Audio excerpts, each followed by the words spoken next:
감사합니다. 우리가 뭐 파리 얘기하면서 베르사유 얘기하는 게 좀 엉뚱한 것 같지만 사실상 파리와 베르사유는 굉장히 연관이 있죠. 베르사유를 누가 지은지 아시죠? 루이 14세. 루이 14세가 지었죠. 루이 14세가 베르사유 궁전을 짓습니다.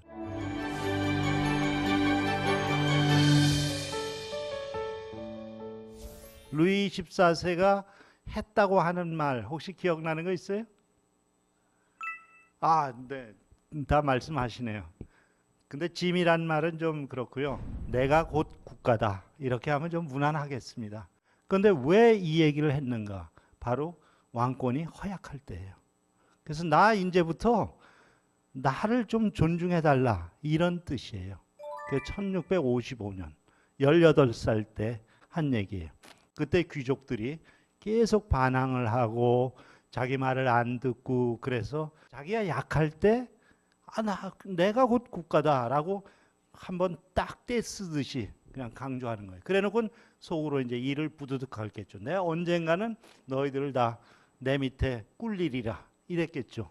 그리고 실제로 그렇게 해나갑니다. 그렇게 해서 루이 14세가 절대주의 왕권을 확립한 사람으로 역사에 길이 남는 거죠.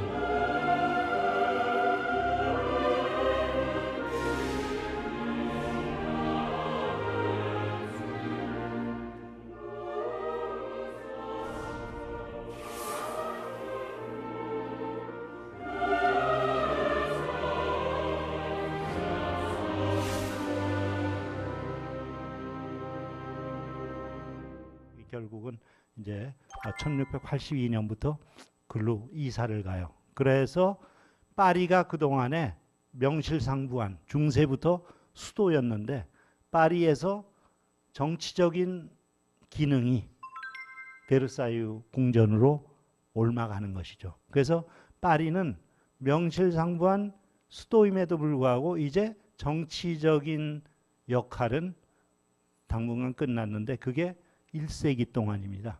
1682년부터 1789년 혁명이 일어나서 루이 16세가 베르사유 궁전에서 가족과 함께 붙잡혀서 띨르리 궁전에 다시 잡혀와서 살 때까지 1세기 동안 베르사유 궁전은 루이 14세와 함께 절대주의의 권위를 최고점에서 발휘하다가 루이 15세를 거치고 루이 16세에서 그 절대주의의 몰락을 경험하는 그러한 궁전이죠.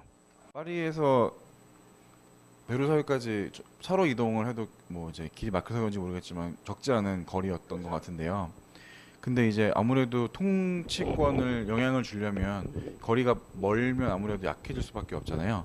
근데 굳이 그 짐이 곧 국가다라고 얘기할 만큼 어떻게 보면은 왕권이 강하지도 않았는데 굳이 더 멀리 가게 된 이유가 근데 그 왕권이 강하지 않았던 때는 18살 때 그때는 국내외 전쟁으로 굉장히 피폐해졌을 때 아직 왕이 자기 권한을 충분히 행사하지 못했어요. 그리고 왕을 보필하던 마자랑에 대해서 귀족들이 사사건건 부딪히고 반대했기 때문에 그런 얘기를 했던 거죠. 1655년부터 82년 사이에 벌써 한 20년 지나죠. 그 사이에 왕권을 강화했어요. 그래서 자기 마음대로 세금도 거두고 국민의 동의 없이 세금 거두고 전쟁도 하고 그 정도가 됐습니다. 그렇기 때문에 베르사유에 가서 자기가 통치할 수 있었던 것이죠. 네.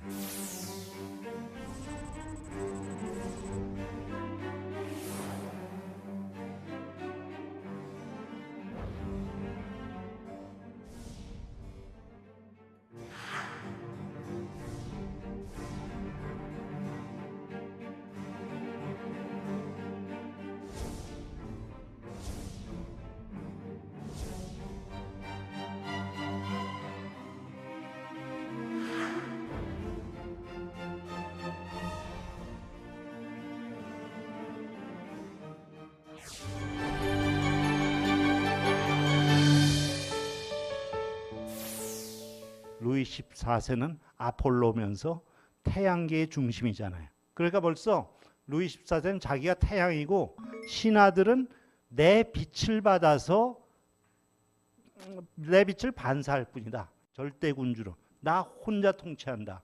그리고 너희들은 내가 정해주는 법을 시행만 해라. 이런 의미죠. 그래서 왕이 중심에서 움직이고 춤추면 신하들은 장식품이에요. 들러리예요.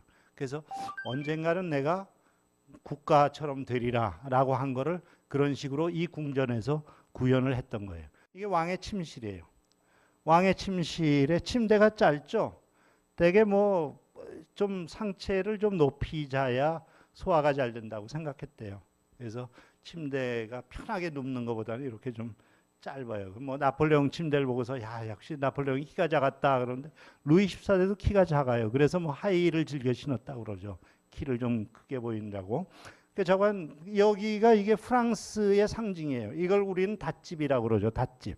이 침대 위에 프랑스가 잠자는 왕을 보호해 준다는 그런 개념이에요. 마르스 살롱. 마르스는 전쟁의 신이죠. 전쟁.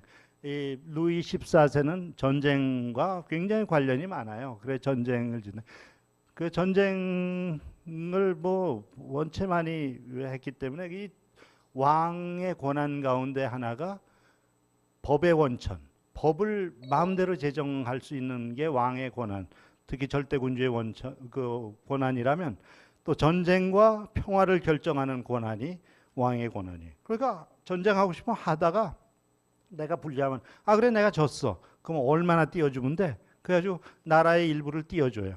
그래서 하루아침에 프랑스 백성이 에스파냐의 백성이 되고 또는 네덜란드 백성이 프랑스 백성이 돼요.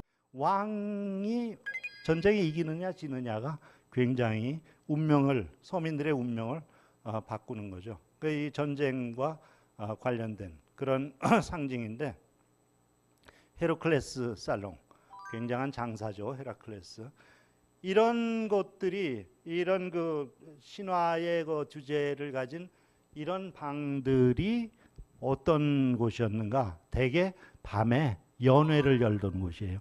당구대를 설치해서 당구를 하던가 도박을 하던가 또는 부페를 하던가 또는 무도회를 열던가 이런 걸로 사용했어요. 여기 시계방은 특히 18세기에 시계를 모으는데 굉장히 취미가 많아요. 특히 이 시계는 굉장히 정교한 시계예요. 그래서 이 시간이 갈 때마다 해와 달 그리고 천체의 위치가 돌아가야 함께.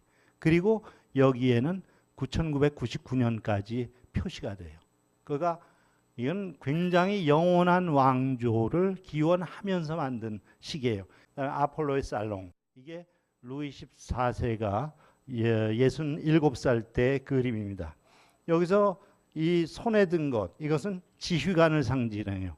전군을 통수권자라는 의미. 그다음에 왕관이 있고 여기에 손이 하나 있는데 사법의 손이에요. 정의의 손. 이런 것이 왕의 상징입니다. 그다음에 왕의 여기 옷, 이것은 뭐 아주 최고급의 털을 대서 여기에 왕의 문장을 새기고 그다음에 여기 그 반바지를 입었죠. 이 반바지가 발달한 것은 귀족들이 주로 원래 귀족의 그 뿌리가 기사들이죠. 기사들이에요. 싸우는 사람들. 그렇기 때문에 말을 타야 되니까 거추장스러운 바지보다는 장화를 신고 반바지가 편하겠죠. 그래서 또 발달한 게 이 구두 뒤축이에요. 옛날에 서양에서 오랫동안 말을 탈 때 마치 우리 말타기 하던 것처럼 타세요. 뒤에서 탁 짚고 탁 탔어요. 그러던 것이 어느 시대에 등자라는 것이 생겨요. 우리나라는 뭐 옛날 우리 조상은 뭐 가야 시대 때부터 등자 말 탈 때 이 발걸이 있잖아요. 그거 밟고서 올라가잖아요. 이 등자가 발달했다는 것은 그 다음에 신발의 그 구조가 바뀌어야 돼요. 왜냐하면 이 등자에 딱 발바닥을 기대고서 마음대로 몸을 써야 창도 피하고 싸울 거 아니에요. 그러다 보니까 이 발 뒤꿈치, 구두 뒤축이 필요한 거예요. 이렇게 해서 딱 걸게 되잖아요. 그러니까 힘을 받게 되잖아요. 그래서 기사들의 복장에서 이런 게 발달하는데 요게 특히 빨간 색깔 뒤축은 귀족의 상징이에요. 귀족. 그래서 이 불어로 딸롱 루즈, 빨간색의 뒤축이다 이런 얘기를 하는데, 딸롱 루즈 그러면 아 귀족이구나 이렇게 생각하면 돼요. 이게 거울의 방입니다. 이 거울은 바깥에 낙조, 석양을 이제 쫙 받아들여서 이 안을 은은하게 비춰주고 아름답죠. 그러니까 궁궐의 안팎이 물의 거울과 실제의 거울 이런 것으로 이루어졌다. 여기서 베르사유 조약을 맺던 방입니다.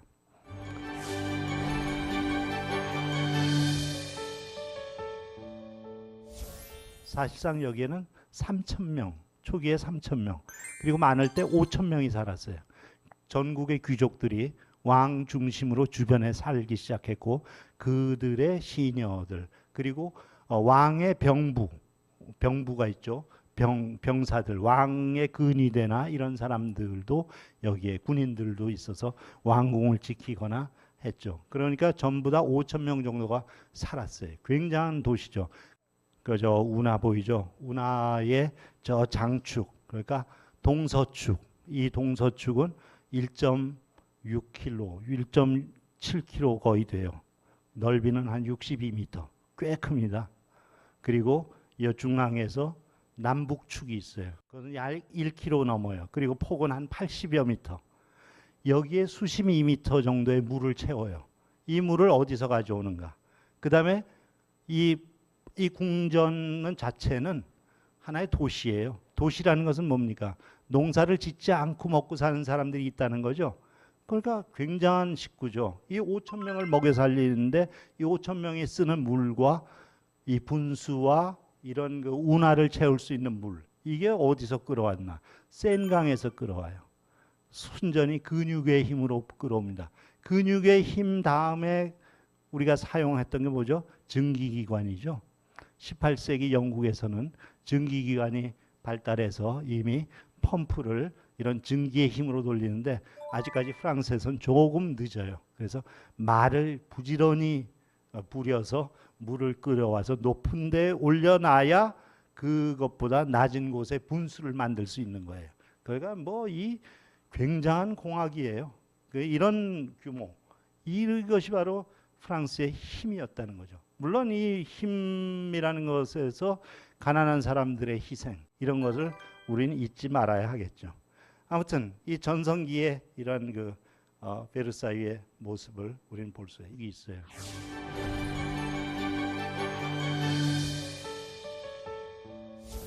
그다음에 루이 16세의 아내인 마리 앙뚜아네트. 마리 앙뚜아네트 때 가서 이 베르사유 궁전의 위신은 거의 땅바닥에 떨어졌다고 하는데, 물론 그 전에 이 루이 15세가 어떤 그 왕의 신성성을 다 말아먹습니다. 왕이 내가 국가다라고 할 정도까지 그 증조 할아버지인 루이 14세가 위상을 높여놨는데, 루이 15세가 온갖 남봉 바람기를 다 발휘해서 그 애첩제도가 있어요. 아들을 낳아서 확실하게 왕조를 계승하게 만들어주는 게 왕비의 역할이에요. 그러면 공식적인 자리에는 왕이 애첩을 데리고 다녀요. 그런데 루이 15세는 애첩이 많았어요. 특히 4자매가 있어요. 4자매를 차례로 애첩을 삼았어요. 그러니까 사람들이 뭐라 그래요? 기독교 국가에서 저거 근친상간이다, 이렇게 했고, 마지막 4번째 동생을 애첩으로 삼았을 때 중병에 걸려요. 그래서 사람들은 저거 천벌을 받았네, 이렇게 얘기를 하게 돼요. 그리고 나서 만난 게 뽕파두르 부인이에요. 들어보셨잖아요. 뽕파두르 부인을 만나는데, 뽕파두르 부인은 이제 신분이 부르주아 계층이에요. 그 다음에 뽕파두르 부인이 죽은 다음에 한동안 외롭게 살다가 마담 듀바리를 소개받아서 만난 거예요. 마담 듀바리는 뽕네프다리에 나가서 손님을 찾던 매춘부였는데, 바로 어떻게 소개를 받아서 왕의 침실에 갔어요. 그만큼 이제 왕의 애첩의 격이 귀족에서부터 부르주아 평민으로 내려가더니 그 다음에 거리의 여성으로 타락했어요. 그런데 마리 앙뚜아네트는 어렸을 때 프랑스에 시집을 와서 궁중법도를 몰라요. 그리고 궁중 음모에 막 휩쓸리고 마리 앙뚜아네트는 결혼한 지 8년 만에 딸을 낳아요. 그러니까 딸을 낳으니까 사람들이 그래요. 이 마리 앙뚜아네트가 낳은 아기는 아버지가 누구지? 아버지가 누군가를 의심하기 시작하는 것은 왕조의 정통성을 부정하는 거잖아요. 여기까지 간 거예요. 그러니까 왕의 신성성은 무너질 대로 무너졌어요. 그러고 나서 프랑스 혁명이 일어났고 그때 빵을 달라고 하던 그런 파리의 가장 가난한 아주머니들이 5천 명이 파리에서 비를 맞으면서 10월 5일 날 가을비 우산 없이 이제 베르사유로 가요.